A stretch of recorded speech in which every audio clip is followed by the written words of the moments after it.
کا اندراج کرائیں. وہاں پہ آپ کو ہیلپ ڈیسک بھی ملتا ہے, وہاں پہ آپ کو ساری طریقے سے گائیڈنس بھی ملتی ہے. سارا عملہ ہمارا سائبر کرائم کا موجود ہوتا ہے جو آپ کو گائیڈنس پرووائڈ کرتا ہے اور آپ سے درخواست لے لی جاتی ہے. آپ اپنی درخواست کے ساتھ ساتھ اپنا جو قیمتی ایویڈنس ہوتا ہے وہ بھی درخواست کے ساتھ جو ہے وہ جمع کراتے ہیں, اور اس کے بعد سائبر کرائم کی تفتیش, ہماری تفتیش انکوائری جو ہے وہ انیشیٹ ہو جاتی ہے. ویریفیکیشن سٹیج ہوتی ہے, انکوائری ہوتی ہے, اور ہم اس پہ کام کرنا شروع کرتے ہیں. صحیح. اچھا, ظاہر ہے یہ پروگرام عوام کی آگاہی اور اویئرنیس کے حوالے سے ہے, تو اس میں عوامی آگاہی اور تعلیم اور عام لوگ سائبر کرائم سے بچانے کے لیے کیا اقدامات آپ تجویز کرتی ہیں؟ جی قدسیہ.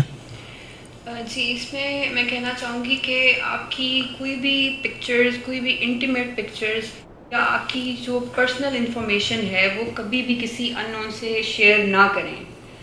کسی بھی ان نون کی فرینڈ ریکویسٹ آپ کو سوشل میڈیا پلیٹ فارمس پہ اگر ریسیو ہو رہی ہے, یا کوئی ان نون آپ سے واٹس ایپ پہ کانٹیکٹ کر رہا ہے, تو آپ کبھی بھی اس سے آگے اپنی انفارمیشن نہ شیئر کریں, اس کو وہیں بلاک کر دیں.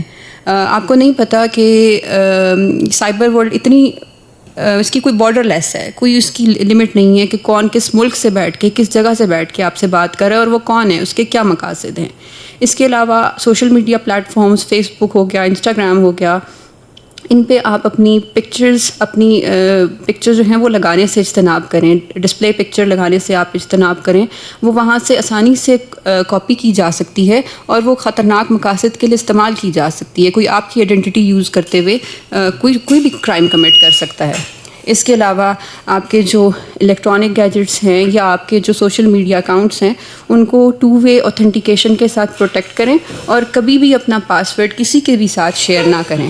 اس کے علاوہ اگر آپ نے اپنا موبائل لیپ ٹاپ ہے وہ اگر بیچنا ہے تو اس کو پراپرلی فارمیٹ کریں, اور اس میں آپ دوبارہ سے ڈیٹا ڈالیں کہ وہ اس کی اسپیس جو ہے وہ فل ہو جائے, اور اس کو دوبارہ سے فارمیٹ کریں. اس طرح سے وہ اوور رائٹ ہو جاتا ہے آپ کی جو بھی ڈیٹا پڑا ہوگا. اس کے بعد آپ پھر اس کو سیل کریں. اور اس کے علاوہ آپ کی جو USB ڈرائیوز ہیں, آپ کے جو کیمراز ہو سکتے ہیں, کوئی بھی ایسی الیکٹرانک ڈیوائس جس میں آپ کا ڈیٹا پڑا ہوا ہے, وہ آپ کسی بھی ان نون کے ساتھ, کسی کے بھی ساتھ شیئر نہ کریں. اکثر آپ کو ای میلز آتی ہیں یا میسیجز آتے ہیں, اس میں لنکس دیے ہوئے ہوتے ہیں کہ جی اس لنک پہ کلک کریں, آپ کا پرائز نکلا ہے, یا جی آپ کا پارسل ریٹرن ہو جائے گا, یہ اس لنک پہ کلک کریں اور اس پہ انفارمیشن جو ہے وہ اپڈیٹ کریں. کبھی بھی کسی بھی ان نون لنک پہ کلک نہ کریں. ماشاء اللہ جی, بہت اچھی گفتگو ہمارے ساتھ کر رہی تھی قدسیہ اور ہما. FIA کی ایکسپرٹ ہیں اور سائبر کرائم کے حوالے سے انہوں نے بڑی مفید گفتگو کی. یقیناً عوام الناس میں شعور اور آگاہی اجاگر کرنے کے لیے یہ گفتگو بہت مفید ثابت ہوگی. پروگرام کا سلسلہ مزید آگے بڑھاتے ہیں. ہمارے ساتھ موجود ہیں FIA کے ایک اور ممبر. ان سے میں پوچھنا چاہوں گا کہ آپ اپنا تعارف کروائیں اور اس کے بعد پھر ان سے گفتگو کا سلسلہ آگے بڑھاتے ہیں. جی. First of all thank you sir.